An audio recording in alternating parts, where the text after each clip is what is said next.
السلام علیکم ورحمۃ اللہ وبرکاتہ۔ الحمد للہ الذی ہدانا لہذا وما كنا لنهتدی لولا ان ہدانا اللہ وصلی اللہ علی نبینا محمد وعلی آلہ وصحبہ ومن والاه اما بعد۔ اعوذ باللہ من الشیطان الرجیم، بسم اللہ الرحمن الرحیم۔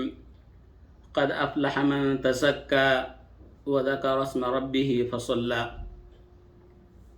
محترم سامعین و ناظرین کرام، حمد و صلات کے بعد رمضان کے بابرکت مہینے کے روزے کے اختتام پر اور عید کا چاند جب طلوع ہوتا ہے تو تمام امت مسلمہ پر جو چیز فرض ہوتی ہے وہ ہے صدقہ فطر۔ صدقہ فطر کا مقصد کیا ہے؟ کس مقصد کے تحت اللہ کے رسول صلی اللہ علیہ وسلم نے اسے فرض قرار دیا؟ ایک تو یہ کہ اتمام نعمت پر اللہ رب العالمین کا شکر بجا لاتے ہوئے، اور یہ صدقہ فطر روزے دار کے روزے میں، روزے کی حالت میں جو کمی ہوئی ہے یا نازیبا حرکتیں یا فحش اور بیہودہ باتیں جو زبان سے سرزد ہوئی ہیں ان کی پاکی کے لیے ہے، اور صدقہ فطر کے ذریعہ سے ان کی تلافی ہو جاتی ہے۔ اور دوسرا مقصد جو اللہ کے رسول صلی اللہ علیہ وسلم نے بیان فرمایا کہ عید کے دن فقراء اور مساکین کے لیے کھانے کا انتظام، تاکہ وہ خوشی اور مسرت کے ساتھ فارغ البال ہو کر کے عید کی خوشی میں تمام لوگوں کے ساتھ شریک ہو سکیں اور دست سوال دراز کرنے سے وہ بچ سکیں، دوسروں کے سامنے اپنے ہاتھ اس دن پھیلانے کی ضرورت انہیں نہ پڑے۔ جیسا کہ عبداللہ ابن عباس رضی اللہ تعالی عنہما کی حدیث ہے، بیان فرماتے ہیں، فرض رسول اللہ صلی اللہ علیہ وسلم زکاة الفطر طہرۃ للصائم من اللغو والرفث وطعمۃ للمساکین۔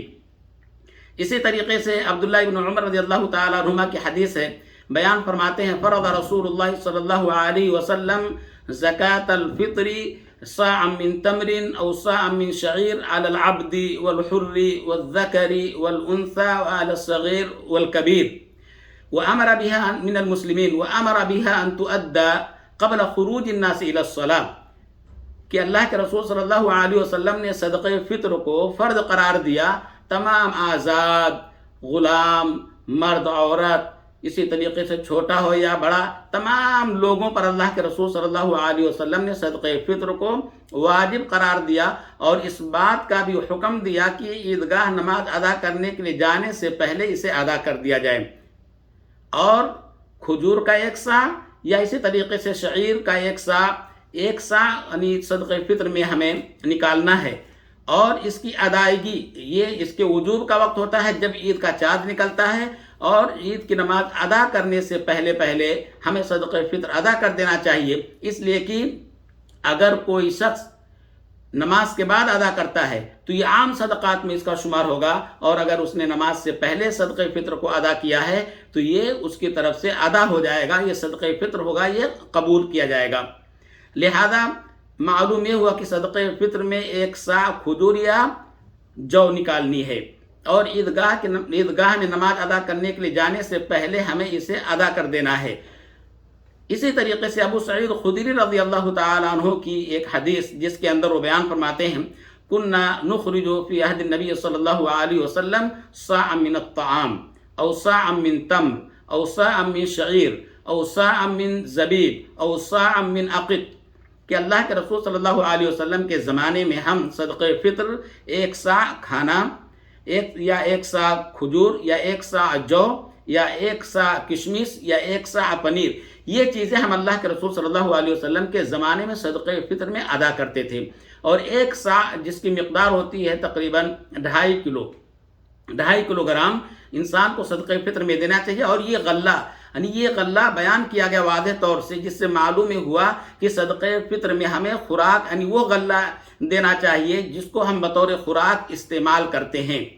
لہذا معلوم یہ ہوا کہ صدقہ فطر میں غلہ ادا کرنی ہے، اس کی کوئی نقدی قیمت ہمیں نہیں ادا کرنی ہے، اس لیے کہ اللہ کے رسول صلی اللہ علیہ وسلم کی حیات مبارکہ میں 9 مرتبہ رمضان کا مہینہ آیا، ہمیشہ اللہ کے رسول صلی اللہ علیہ وسلم نے غلہ ہی ادا کیا۔ اسی طریقے سے صحابہ کرام آپ صلی اللہ علیہ وسلم کی زندگی میں اور آپ کے بعد بھی، جب کہ اس وقت دینار اور درہم کا وجود تھا، لیکن صحابہ کرام میں سے کسی نے یہ نہیں اللہ کے رسول صلی اللہ علیہ وسلم سے دریافت کیا یا سوال کیا کہ اللہ کے رسول صلی اللہ علیہ وسلم کیا ہم صدقہ فطر میں نقد دیں، دینار اور درہم دیں، یا اسی طریقے سے چونکہ صدقہ فطر اسلام کے ظاہری شعائر میں سے ہیں، لہذا ہمیں اسی طریقے سے ادا کرنا چاہیے کہ تاکہ یہ پتہ چلے کہ صبح انسان عید کے دن جب صبح ہوتی ہے غلہ ناپ تول کر کے لوگوں کے درمیان جب وہ تقسیم کیا جاتا ہے فقراء اور مساکین کے درمیان، تو اس سے لوگوں کو خوشی ہوتی ہے، اور یہ اسلام کا ظاہری یعنی شعار بھی ہے، ظاہری شعائر میں سے ہے۔ لہذا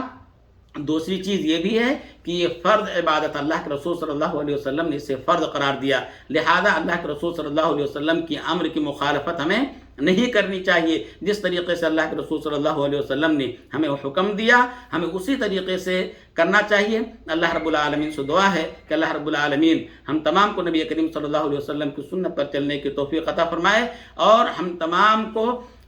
تمام کے اعمال کو اللہ رب العالمین سر پہ قبولیت سے نوازے اور مغفرت کا ذریعہ بنائے، آمین۔ وصلی اللہ علی نبینا محمد وعلی آلہ وصحبہ وسلم، والسلام علیکم ورحمۃ اللہ وبرکاتہ۔